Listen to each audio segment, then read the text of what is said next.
Hello students, कैसे हैं आप सब। तो आज मैं जो जानकारी दूंगी वो दूंगी आपको एनटीए यूजीसी नेट के बारे में। बहुत ही रफली नोट्स मैंने यहाँ बनाए हैं। रफली आपको तरीका बताऊंगी मैं कैसे आप एनटीए यूजीसी नेट की तैयारी कर सकते हैं, पर सारी ही इन्फॉर्मेशन इसमें आपको मिल जाएंगी। अभी एनटीए यूजीसी नेट के फॉर्म फिलअप हुए हैं और एग्ज़ाम आने वाला है जनवरी में। तो अभी आप तैयारी कर रहे होंगे, अगर कुछ स्टूडेंट्स ने भर दिया होगा और कुछ स्टूडेंट्स ने नहीं वो फिलअप किया होगा, तो जानकारी लेना चाह रहे हो तो यहाँ सारी जानकारी आपको मिल जाएगी। सबसे पहले ये एक नेट का एग्ज़ाम होता है, नेशनल एलिजिबिलिटी टेस्ट होता है। किसके लिए होता है पहले वो बता देती हूँ। नॉर्मली ये होता है जब आप किसी भी कॉलेज में लेक्चरार बनना चाहें, प्राइवेट में या गवर्नमेंट में। तो गवर्नमेंट जॉब भी आपको एनटीए यूजीसी नेट को पास करने के बाद गवर्नमेंट कॉलेजों में मिल जाती है। और जब आप लेक्चरार बनना चाहते हैं कॉलेजों में तो आपको एनटीए यूजीसी नेट का एग्ज़ाम पास करना होता है। क्वालिफाइंग एग्ज़ाम है ये, और ये नेट एग्ज़ाम है। इसके बाद एक होता है नेट विद जेआरएफ, जो की होती है जूनियर रिसर्च फेलोशिप। ये होता है कि आपने नेट का एग्ज़ाम दिया, लेकिन अगर आप उसके जेआरएफ की कट ऑफ में आते हैं, एक पर्टिकुलर कट ऑफ होती है कि 76% अगर नेट एग्ज़ाम में आ गए तो जेआरएफ क्लियर हो जाएगी, जूनियर रिसर्च फेलोशिप। उससे क्या होगा, उससे आपको हर महीने गवर्नमेंट की तरफ से यहाँ पे फेलोशिप मिलेगी, यानी कि आपको स्कॉलरशिप मिलेगी, जिससे आप अपनी पीएचडी कर सकते हैं। क्या कर सकते हैं? पीएचडी कर सकते हैं इसके लिए। ठीक है। तो और नेट एग्ज़ाम के लिए आपकी दोनों पेपरों के बारे में मैंने बता दिया है, क्लियर हो गया होगा। अब कौन कौन इसको कर सकते हैं, एलिजिबिलिटी क्या है। तो पोस्ट ग्रेजुएशन होना बहुत ज़रूरी है। पहली चीज़ है कि आपने पोस्ट ग्रेजुएशन की हुई हो with 55% marks in concern subject. General के लिए हैं और कुछ इसमें छूट 5% की मिली हुई है विकलांग के लिए, दिव्यांग लोगों के लिए, या फिर आपके SC ST के लिए। तो 55% मार्क्स, चाहे वुमेन हो चाहे मैन हो, मतलब गर्ल्स या बॉयज़ कोई भी हो, 55% मार्क्स आने चाहिए उनकी अपनी पोस्ट ग्रेजुएशन में। चाहे आपकी वो पोस्ट ग्रेजुएशन प्राइवेट हो, चाहे डिस्टेंस से हो, चाहे रेगुलर हो, कोई फ़र्क नहीं पड़ता। ठीक है, तीनों से ही आप इसको दे सकते हैं। दूसरा, आप अगर आप सेकेंड ईयर में हैं, आप पोस्ट ग्रेजुएशन कर रहे हैं या आपने कर ली है, तो भी आप इसको दे सकते हैं, अगर आप पोस्ट ग्रेजुएशन में अपियरिंग है तो। अब दूसरी चीज़, पोस्ट ग्रेजुएशन वाले तो हो गए, इसको पीएचडी होल्डर्स भी दे सकते हैं। पीएचडी होल्डर्स जिन्होंने पोस्ट ग्रेजुएशन की हुई हो, ठीक है, 50% मार्क्स के, इनको 5% मार्क्स का रिलैक्सेशन होता है इनकी पीएचडी की वजह से, क्योंकि इनकी रिसर्च तो हो चुकी होती है इसमें, तो 5% मार्क्स की इनको छूट मिली होती है। तो ये एलिजिबिलिटी है। अब इस एग्ज़ाम की जो ड्यूरेशन है वो है 3 आवर की। सीबीटी होता है, कंप्यूटर बेस्ड होता है। आपको एक कंप्यूटर ऑनलाइन नहीं होता कि घर पे बैठ के दे दो, आपको एक सेंटर पे जाना होता है, वहाँ कंप्यूटर लगे हुए होते हैं, सारा इंतजाम होता है। तो वहाँ 3 आवर की ड्यूरेशन होती है। 2 पेपर होते हैं, पेपर 1 और पेपर 2 कंबाइन होते हैं। ये आपके कंप्यूटर पे ऐसा नहीं है कि पेपर 1 लेंगे फिर आपको थोड़ा रिलैक्स देंगे फिर पेपर 2, नहीं, 3 घंटे टोटल मिलेंगे आपको। उस 3 घंटे में पेपर 1 और पेपर 2 दोनों कंप्लीट करने हैं। मर्जी है आपकी, आप पहले पेपर 1 ऑप्ट करें या पेपर 2, या बीच बीच में भी आप कर सकते हैं, आपकी मर्जी है। तो उसमें सारा कंप्यूटर के सिस्टम में प्रोग्राम होता है। नो नेगेटिव मार्किंग, कोई नेगेटिव मार्किंग इसमें नहीं होती। आप सारे ही ऑप्शन चूज़ करें, और जो जो आपको आते हैं, नहीं भी आते तो भी आप चूज़ कर सकते हैं, क्या पता वो सही बैठ जाए थोड़ा बहुत अंदाज़ा से। इसके बाद है जो ये एग्ज़ाम होता है, इसमें मैंने आपको बता दिया paper 1 paper 2। Paper 1 common subject होता है, जनरल जो सब्जेक्ट्स होते हैं वो पेपर 2 के होते हैं। 50 क्वेश्चंस आते हैं जो कि 100 मार्क्स के, एक क्वेश्चन 2 मार्क्स का होता है। सीबीटी बेस्ड है, मैंने आपको बता दिया, ऑनलाइन है। इसके बाद 1 साल में 2 बार होता है ये, दिसंबर से जनवरी में होगा और 1 जून से जुलाई में होगा।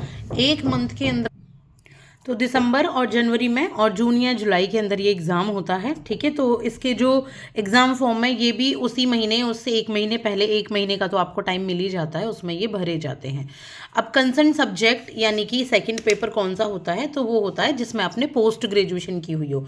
जो आपका मेन सब्जेक्ट होता है, जिस सब्जेक्ट के आप लेक्चरार बनना चाहते हैं, ह्यूमैनिटीज़ मतलब जैसे कि आपका SST में आप हिस्ट्री के, ज्योग्राफी के, या फिर आप सोशल साइंस, आप यहाँ पे ये सोशियोलॉजी के, या फिर आप ये आपके जो पॉलिटी होती है, इसके आप किसके टीचर बनना चाहते हैं, किसके लेक्चरर बनना चाहते हैं, या कंप्यूटर साइंस भी इंक्लूड होता है, और मैनेजमेंट जैसे एग्जाम्स भी इसमें इंक्लूड होते हैं।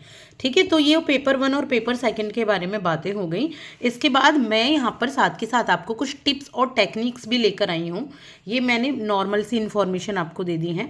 टिप्स और टेक्निक्स ये हैं कि सबसे पहले तो आपको पोस्ट ग्रेजुएशन का जो सिलेबस आप पढ़ रहे हैं ना, ये आपको सिलेबस पोस्ट ग्रेजुएशन का नहीं है, सॉरी, ये नेट का ही है। नेट का सिलेबस आपको कंप्लीटली पढ़ना है, कंप्लीटली पढ़ना है। अपने सामने दीवार पे आप चिपका लीजिए। और इसके बाद आपको पहले PYQs या MCQ देखने हैं। पहले तो PYQs देखने हैं आपको कि कैसे नेट एग्जाम में PYQ आते हैं। आप अगर नेट एग्जाम देने का सोच रहे हैं, अभी अभी पोस्ट ग्रेजुएशन हुई है, तो पहले आप प्रीवियस ईयर क्वेश्चन देखिए कि किस तरीके के क्वेश्चन पूछे जाते हैं, चाहे वो पेपर 1 है चाहे वो पेपर 2 है। अभी मैं इसकी बुक्स भी आपको बता दूंगी, इसके रिसोर्सेज भी बता दूंगी साथ के साथ। दूसरा, ये मैंने आपको बता दिया कि फैमिलियर रहना है आपको सिलेबस के सामने।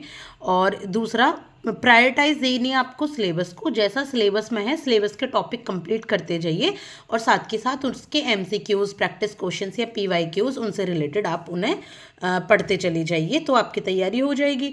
दूसरा, आप एक पर्सनल नोट्स की कॉपी बना लें। उस नोटबुक में पेपर 1 और पेपर 2 के नाम से डिवाइड कर लें नोटबुक को। ये नहीं है 4-4 नोटबुक बनाएं, बाकी आपकी मर्जी है, आप 2 नोटबुक बनाकर चलें, पेपर 1 की अलग, पेपर 2 की अलग। तो एक बार हाथ से लिख के देखेंगे ना, तो आपको ईजीली समझ आ जाएंगी सारी चीज़ें। मैं UGC नेट का भी हैंड रिटन नोट्स की फॉर्म में आपके लिए लाने का सोच रही हूँ कि मैं नोट्स आपको पढ़ाऊँ। UGC नेट के लिए हैंड रिटन नोट्स में आपके लिए मैं क्लासेस लेकर आऊँगी, जिसमें पेपर 1 और पेपर 2 में इकोनॉमिक्स को कराऊँगी। ठीक है, इकोनॉमिक्स ही कराऊँगी और कोई सब्जेक्ट में नहीं कराने वाली हूँ। तो पूरा मैं कवर करके चलूँगी, चाहे आपका ये वाला एग्जाम हो जनवरी का, चाहे आपका हो ये जून जुलाई का, तो आपके लिए हेल्पफुल रहेगा। उसके बाद है current affairs up to date. सबसे बड़ी बात, मैं नेट में करंट अफेयर्स बहुत ज़्यादा आता है। अगर आप इकोनॉमिक्स का एग्ज़ाम दे रहे हैं तो उसमें करंट अफेयर बहुत ज़्यादा पूछा जाता है। ये मैं मेनली 2 के लिए बता रही हूँ, या आप कोई और सब्जेक्ट का दे रहे हैं, करंट अफेयर जरूर आएगा इसमें। दूसरा, speed and quality in preparation में स्पीड और क्वालिटी होनी चाहिए। स्पीड का क्या मतलब है कि आपने MCQ सॉल्व करके देखें। आप देखें कि आपने 10 मिनट्स में कितने MCQ सॉल्व किए, अगले दिन और बढ़ाएं उस स्पीड को, फिर उसके अगले दिन और स्पीड को बढ़ाएं। तो ये स्पीड और क्वालिटी इस तरीके से आपकी आएगी। अब बहुत 3 स्टार्स लगे हुए हैं। क्यों लगे हुए हैं? देखिए, consistency and revision is must. 3 चीज़ मैंने आपको बताई हैं 3 स्टार में। First star is our consistency. Daily पढ़ना है तो डेली पढ़ना है। ये मत सोचो कि 4 घंटे पढ़ना है, ये सोचो मिनिमम 2 घंटे तो पढ़ना है। मिनिमलाइज करके चलो तो जरूर पढ़ पाओगे, कि सुबह दोपहर शाम कोई भी टाइम मिले 2 घंटे तो मिनिमम पढ़ना ही है। बाकी आप 4 घंटे पढ़ो, 6 घंटे पढ़ो, ये आपकी मर्जी है, आपकी पढ़ाई के ऊपर है, आपके टाइमिंग के ऊपर है। दूसरा, रिवीजन जरूर करना है। जो आपने प्रीवियस डे पढ़ा उसको अगले दिन रिवीजन करो, पहले सुबह उठ के, उसके बाद पढ़ो। क्योंकि नया आप कितना भी पढ़ लो, लेकिन उसका कोई फायदा नहीं है जब तक आप उसको रिवाइज नहीं करोगे। वरना आपको ये लगेगा हाँ सुना तो है, हाँ जानती तो हूँ, हाँ पढ़ा तो है, लेकिन इससे कोई फायदा नहीं है। आप रिवीजन करो, बार बार करो। 4 बार एटलीस्ट आपको रिवीजन करना है जो आपने पढ़ लिया। एक बार तो आप उसको कर सकते हैं डेली, जैसे आपने सुबह कुछ भी पढ़ा शाम को रिवाइज कर लिया, या अगले दिन रिवाइज कर लो, या नया पढ़ने से पहले उसे रिवाइज कर लो जो प्रीवियस डे पढ़ा था अपने नोट्स देख के। या एक बार आप वीकली जरूर करो, एक बार आप उसको मंथ में जरूर करो रिवाइज। ठीक है, ये 3 आप जरूर बनाओ। दूसरा, PYQs और MCQs आपको डेली सॉल्व करना है। चाहे डेली आप 10-10 करो, चाहे डेली 20-20 करो, चाहे डेली 30-30 करो, लेकिन आपको PYQs और MCQs जरूर सॉल्व करने हैं। उससे हमारा ना माइंड रेडी हो जाता है एग्जाम को देने के लिए। आई होप कि ये इन्फॉर्मेशन आपके लिए हेल्पफुल रही होगी, समझ आ गई होगी। अभी इन्फॉर्मेशन तो और भी है मेरे पास इसके लिए, जो कि है कि इसका आप डेली या वीकली रूटीन कैसे बनाएंगे, और या फिर इसके बुक रिसोर्सेज क्या होंगे। तो उसके लिए मैं नेक्स्ट क्लास में अपलोड करूँगी, नेक्स्ट वीडियो में। अभी नहीं हो पाएगा इसमें, ये बहुत लंबी वीडियो हो जाएगी। तो आई होप कि आपको समझ आ गया होगा। अगर समझ आया है तो यहाँ HTET की भी तैयारी कराई जा रही है, और स्टेट PCS की, UPSC की, तो यहाँ से आप उसकी तैयारी कर सकते हैं मेरे चैनल से, और इसको सब्सक्राइब कर सकते हैं। Thank you so much.